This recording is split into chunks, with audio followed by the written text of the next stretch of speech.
Hello everyone, this is Geoffrey and welcome back to Go Solutions SPSS Central, a channel that is dedicated to teach you how to do analysis using the SPSS software.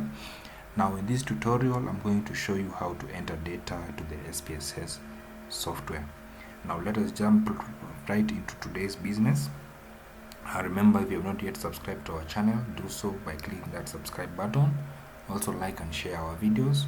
I really appreciate because it will be able to reach as many people as possible who are also eager as you are to learn about SPSS data analysis.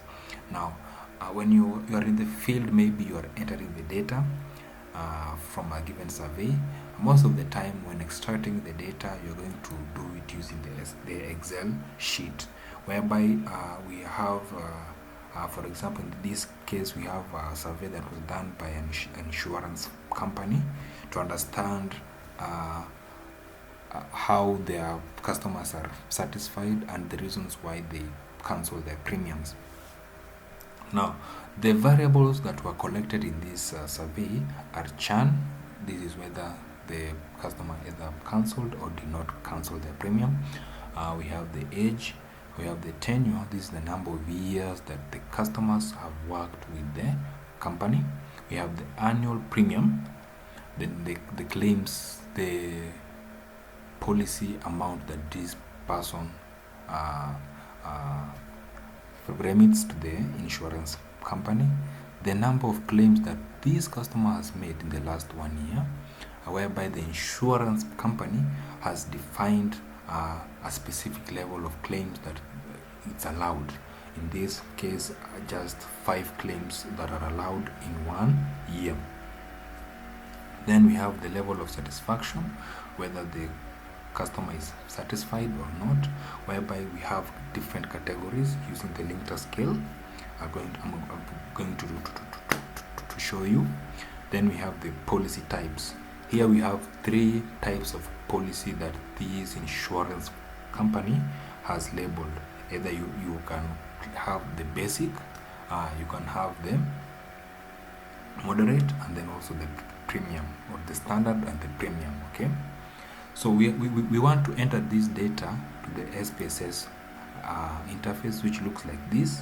We have the data view workbook and then the variable workbook, whereby we define the variables in this workbook, the variable view. The data view is where we enter the data. Okay, so before you go to analyzing the data, you have to have the data, and you have to have this data carefully defined. So we will choose the data. Remember, when we're entering the data, you can either use manual, whereby you will be entering one by one. In this case, we have a sample size of 30. So yes, it's not that much, but you can see that it will be time consuming. Imagine if you're going to enter data for 500 sample size, or maybe 1,000, 2,000. Okay, so the easiest shortcut is just to select the data. Remember, do not select the name. We will define the data. Do not select the name, just the data. Copy. Go to the SPSS interface, the data view. Okay, then paste. Okay, it will generate the standard names. Okay, there is VAR 01, VAR 02, 03 up to 07. So you can see that there are 7 variables, 30 of them. Okay, and then for the variable view, it has tried to define the variables, but there are so many unknowns, like for example the measurement and the name and the label. Okay, so it is our role here to define the labels. Okay, the variables, sorry. So the first one is churn.